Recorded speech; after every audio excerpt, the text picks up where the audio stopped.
नमस्कार, स्वागत है आपका हमारी खास पेशकश में। मैं हूं विवेक मित्तल। दोस्तों, इस समय बजट को लेकर तो बहुत धारणा है ही कि बजट से क्या कुछ मिलेगा, लेकिन जो मिल रहा है वो मिल रहा है कमोडिटी में गोल्ड और सिल्वर का एक ड्रीम बुल रन चल रहा है।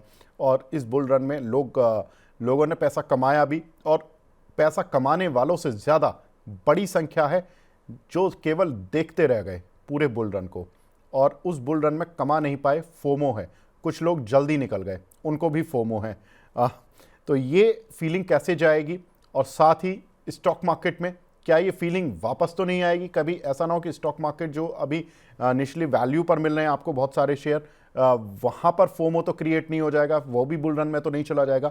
इन सभी मुद्दों पर बात होगी। हमारे साथ बड़ी वॉइस, हमारे साथ कोटक के फंड मैनेजर जुड़े हैं, देवेंद्र सिंघल सर हैं।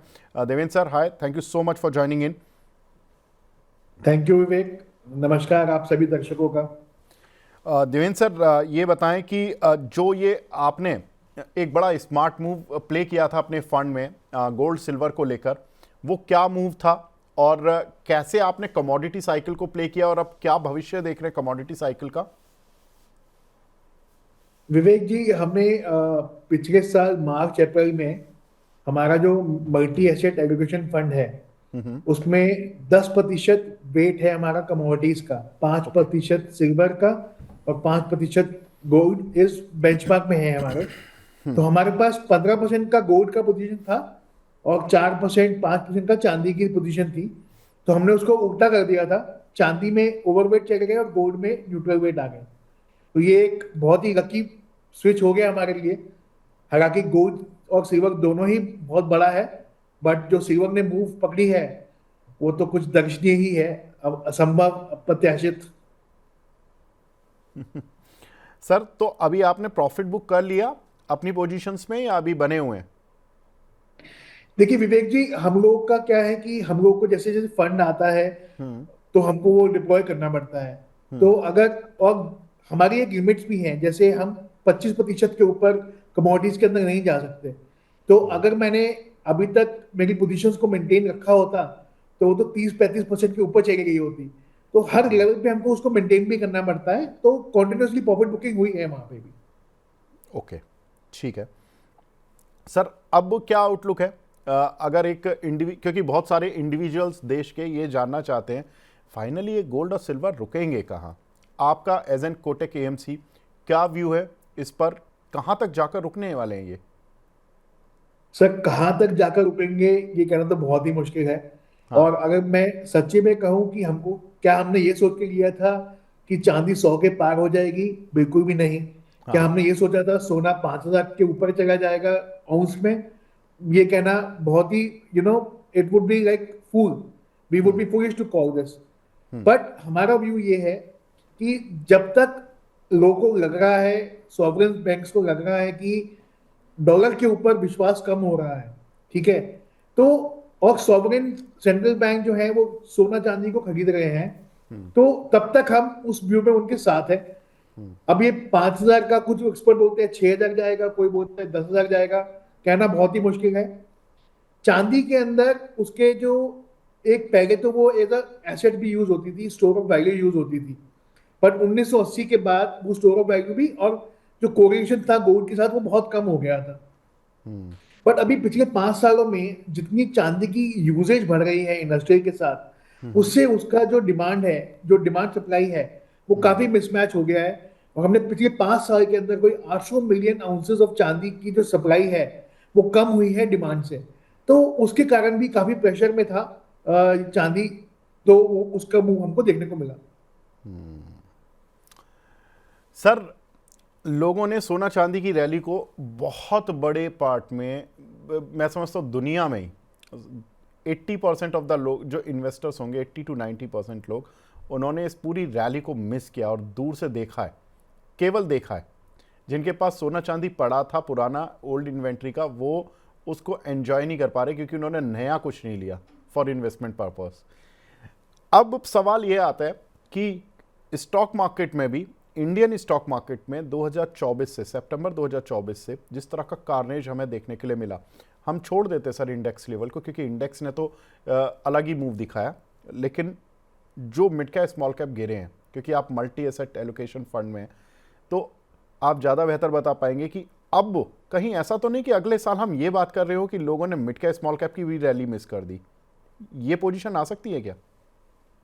सर ऐसा तो हमेशा हुआ है और हमेशा होगा भी, क्योंकि जब इन स्टॉक्स के अंदर एक्सट्रीम पेसिमिज्म होगा तब सब लोग उसको बेच रहे होंगे। तब जो स्मार्ट निवेशक है वो उसको लंबे व्यू के हिसाब से जब वो खरीदते हैं, तो जब वो सिचुएशन उनके हिसाब से टर्न होती है पॉजिटिव में, देन जो पहला जो टर्न होता है ना वो कभी किसी के हाथ में नहीं आता। तो वहां पे रैली हमेशा शार्प ही होती है। तो ऐसा हमेशा मार्केट में हुआ है कि आपको लगेगा यार अभी तो हमने इसको लेना था और अभी ये भाग गया यहाँ से, तो अभी क्या करें। तो ऐसा तो मुझे लगता है हमेशा ही हुआ है। तो इसके लिए ही हम कहते हैं कि एक जो आप एसेट एलोकेशन करते हैं वो आप लगातार अपना एक संयम बनाए रखें, सिस्टमैटिक तरीके से मार्केट में निवेश करते रहें, और जब तक आपको पैसे की जरूरत ना हो आप मार्केट में लगातार निवेश करते रहें। आपको देखने को मिलेगा कि 5 7 साल 10 साल का जिसने भी पैसा डाला है उसको एक बहुत ही बढ़िया रिटर्न मिला है मार्केट में। बिल्कुल ठीक बात है सर, मार्केट में बढ़िया रिटर्न तो मिला है, इसमें कोई डाउट नहीं है। लेकिन प्रॉब्लम ये है कि कार्नेज ही बहुत सीवियर हुआ है इस बार, और 50-60% लोगों के पोर्टफोलियो उड़ गए हैं, और ऑन एन एवरेज 30-40% का डेंट है सर, और हम निफ्टी से केवल 5% दूर हैं सर। ऐसे में जो लोग अगर ये सोच रहे हैं कि ठीक है, कुछ कुछ मिड कैप कंपनियां अच्छी भी थी और कुछ कुछ कंपनियां ऐसी भी थी जो कि इंडेक्स की कंपनियां थी और वो चली ही नहीं, मतलब अगर आप पूरे इंडेक्स में देखेंगे तो 50 में से निफ्टी की हार्डली 10 या 15 कंपनीज ने पूरा इंडेक्स खींच के रख दिया। बाकी जो 30-35 कंपनियां हैं उन्होंने अंडर परफॉर्मेंस ही दिखाई है। क्या उन अंडर परफॉर्मर्स में से कुछ कंपनियों में एवरेजिंग कर सकते हैं लोग, जहां पर कि कार्नेज अच्छा खासा देखने के लिए मिला है? विवेक जी, सिर्फ अंडर परफॉर्मेंस एक नजरिया नहीं है एवरेज करने के लिए। आपको नई तरीके से देखना चाहिए कि आज अगर मैं किसी कंपनी में निवेश कर रहा हूं तो उसके आने वाले प्रोस्पेक्ट्स क्या हैं। जो पुराना हो गया उसको देख देख के कि सिर्फ उसी से पैसा वापस बनाना है, ये एक सही मेरे हिसाब से धारणा नहीं है, सही उपाय नहीं है पैसे को बनाने के लिए। आज आपको देखना चाहिए कि आज के दिन में अगर आप किसी कंपनी में निवेश कर रहे हैं तो आने वाले 2 3 5 साल में उसका क्या भविष्य है और किस तरह का रिटर्न वो जनरेट कर सकती है। अगर आपको लगता है कि वो आपके मापदंड पे खरी उतर रही है, बिल्कुल निवेश कीजिए। जस्ट बिकॉज वो पिछले कुछ समय से खराब कर रही है, ये जरिया नहीं है मेरे हिसाब से कंपनी को देखने के लिए। सर बहुत सारी रेटिंग एजेंसीज अभी, जैसा हम ग्राफिक्स में भी देख रहे थे, सोसाइटी जनरल और Morgan Stanley, bank of America, London billion market association, ये सभी बोल रहे हैं कि 5700 से 7100 तक गोल्ड जा सकता है। ये एक होता है ना कि सर आंधी में आप जब सोचते हो कि आंधी आएगी, थोड़ी देर के लिए आएगी, चली जाएगी, लेकिन जब आंधी प्रोलॉन्ग्ड हो जाती है तो आप मजबूर हो जाते हो उस आंधी को एक्सेप्ट करने के लिए। ये जो रिपोर्ट्स आ रही हैं 5700 से 7100 तक की, ये रिपोर्ट्स अब ये क्रेजी वाली तो नहीं है रिपोर्ट्स की आप भी फोमो में फंस गए, या आप सही जज नहीं कर पाए, या आप इनको गोल्ड को लेकर आप सही से प्रेडिक्ट नहीं कर पाए?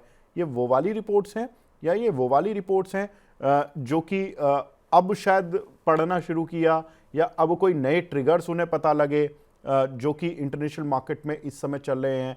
जैसा आपने बताया भी कि जो सेंट्रल बैंक्स हैं वो बाय कर रहे हैं, लेकिन सेंट्रल बैंक की बाइंग सर छिपी नहीं है, कई महीनों से, कई सालों से। चाइना तो 2-3 साल से कर रहा है लगातार, इंडिया ने भी किया, इंडिया ने अपनी ट्रेजरी की भी कुछ जो सेलिंग है यूएस ट्रेजरी की वो भी सेलिंग की। ये वो वाली रिपोर्ट्स हैं, या ये इस तरह की रिपोर्ट है कि कुछ नए ट्रिगर के आधार पर बनी है?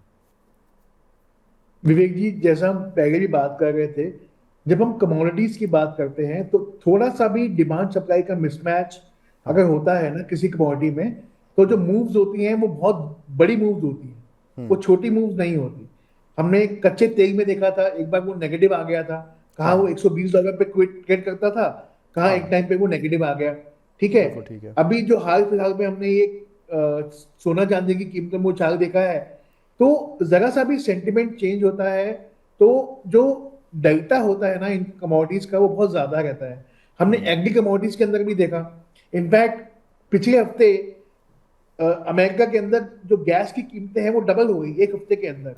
तो ये कहना तो बहुत ही मुश्किल होगा कि कितना रेंज है, कहाँ जाएगा। बट मैं सिर्फ आपको ये बता सकता हूँ कि आज की डेट में जब लोगों को लगता है कि अमेरिकन इकोनॉमी उतनी दुरुस्त नहीं है आने वाले टाइम में जितना लोग सोच रहे हैं, डॉलर के ऊपर से थोड़ा थोड़ा विश्वास कम हुआ है, सेंट्रल बैंक्स गोल्ड को परचेज कर रहे हैं, तो ये सब चीजें बता रही हैं कि आज भी अगर आप गोल्ड में निवेश करें तो आपको आने वाले समय में अच्छा एक रिटर्न मिलना चाहिए। अब वो कितना अच्छा होगा ये कहना तो बहुत मुश्किल है, बट हाँ, लंबे समय में इन्फ्लेशन को बीट किया है कमोडिटीज ने, स्पेशली प्रेशियस मेटल्स ने।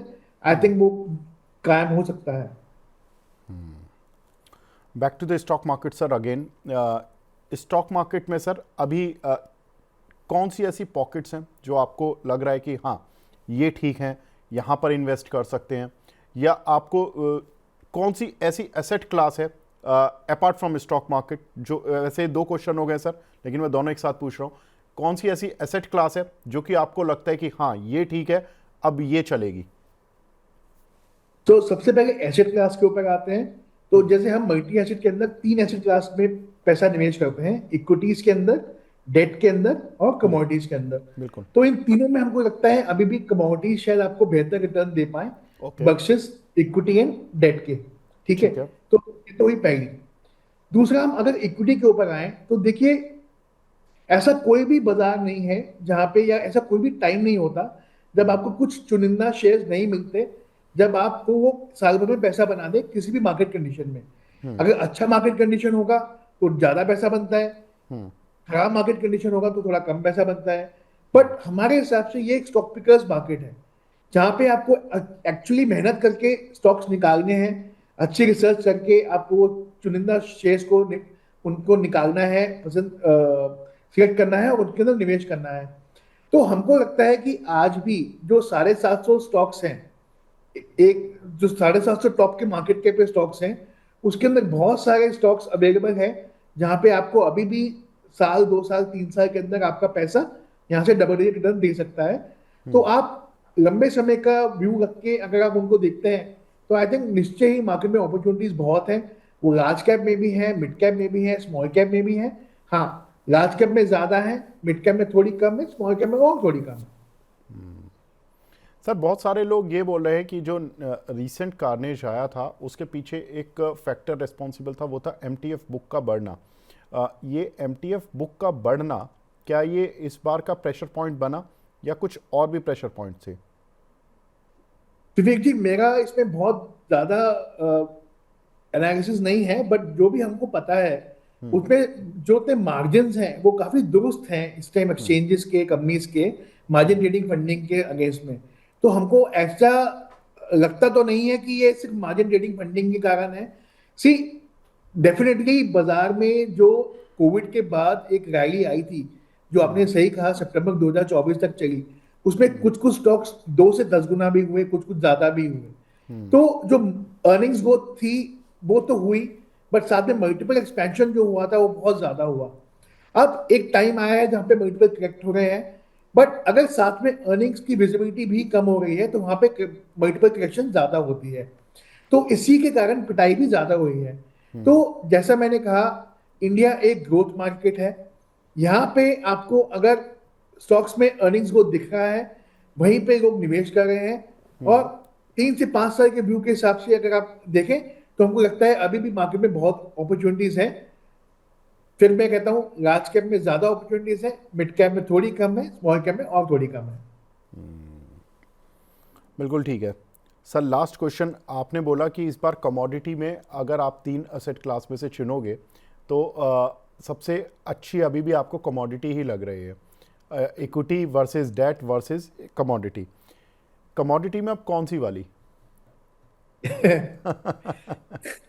विवेक जी, ऑनेस्टली ये जो हमारा व्यू था ना, ये जब हम जनवरी में स्टार्ट में साल में बैठे थे तब हमारा व्यू यही था कि कमोडिटीज को ज्यादा अच्छा परफॉर्म करना चाहिए इक्विटी से और उसको डेट से। ठीक है, अब भी मैं जनवरी एंड में हम आ गए हैं आज, और 60% का रैली ऑलमोस्ट हो गया है। ठीक है, तो कितना और चलेगा कहना मुश्किल है, बट हमारा व्यू अभी भी सिल्वर पे ज्यादा पॉजिटिव है गोल्ड से। ओके। और apart from this precious metal sir, जो दूसरी मेटल हैं या एग्री कमोडिटीज़ हैं, उन पर आपका व्यू क्या है? सर हमारा व्यू तो रहता है बट हम उसमें निवेश नहीं करते, ओके। क्योंकि हमारा जो कमोडिटीज में इन्वेस्ट करने का जो व्यू है ना, वो ये है कि जब भी आप अपने पोर्टफोलियो में एक अलग एसेट क्लास को डालते हो, तो उससे आपके पोर्टफोलियो का रिस्क कम होना चाहिए। रिटर्न की अपेक्षा हम नहीं करते। हम पोर्टफोलियो पहले रिटर्न रिस्क को कम करते हैं, उसके बाद उसको रिस्क रिटर्न में देखते हैं। तो लोग हमेशा सिर्फ रिटर्न के लिए अगर कमोडिटीज को ऐड करेंगे तो आपके पोर्टफोलियो का रिस्क बढ़ जाएगा। तो आप सिर्फ रिटर्न को ना देखते हुए रिस्क एडजस्टेड रिटर्न को देखें तो एक बेहतर रहेगा, उससे आपको एक संतुलित पोर्टफोलियो मिलेगा। तो अभी हमको लगता है प्रेशियस मेटल्स का जो कोरिलेशन है इक्विटी और डेट से वो काफी अलग है, बट एग्री कमोडिटीज और metals including ferrous and non metals, इनका जो कोरिलेशन है इक्विटी मार्केट से वो बहुत ज्यादा है। तो अभी जो व्यू ये है कि अगर DXY यहां से नीचे रहा, then overall commodities should do well, including agri and precious metals and industrial commodities also. बिल्कुल ठीक है सर। तो उम्मीद करते हैं कि सर आपको अब जल्दी से जल्दी एक मीटिंग और करनी पड़ेगी अपने ऑफिस में, और जो आपने जनवरी स्टार्टिंग में जो सोच बनाई थी वो जनवरी एंड में पूरी हो जाएगी। ये तो शायद आपको भी नहीं सोचा होगा आप लोगों ने। अब आपको फरवरी फर्स्ट वीक में फिर बजट पोस्ट बजट एक मीटिंग करनी पड़ेगी कि अब क्या चलेगा। हम तब भी मिलेंगे जी, सर। और wish you all the best for your fund sir, and thank you so much for your precious time. Thank you Vivek ji, thank you so much. Thank you sir. तो ये थे हमारे साथ देवेंद्र सिंघल सर, जिन्होंने कि कमोडिटीज़ में पैसा बनाया अपने फंड में कोटक के, और जहाँ पर कि पैसा बना, और इनका जो व्यू था कमोडिटी को लेकर वो जनवरी शुरू में तो काफ़ी बुलिश था, वहाँ से भी 50% कमोडिटीज़ चल गई हैं। अब रिव्यू करने की स्टेज में आ चुके हैं, लेकिन हाँ अभी भी वो कमोडिटी को लेकर ही थोड़े पॉजिटिव हैं। स्टॉक मार्केट में उनका मानना है कि स्टॉक मार्केट में भी बहुत सारी पॉकेट्स ऐसी हैं जो कि अब परफॉर्म करेंगी। तो ये साल जो रहेगा बहुत मिक्स रहने वाला है, बहुत तरह की आपको रैली और हो सकता है कि आउट परफॉर्मेंस आती हुई दिखाई दे। तो फिलहाल इस खास पेशकश पे विराम देते हैं। नमस्कार।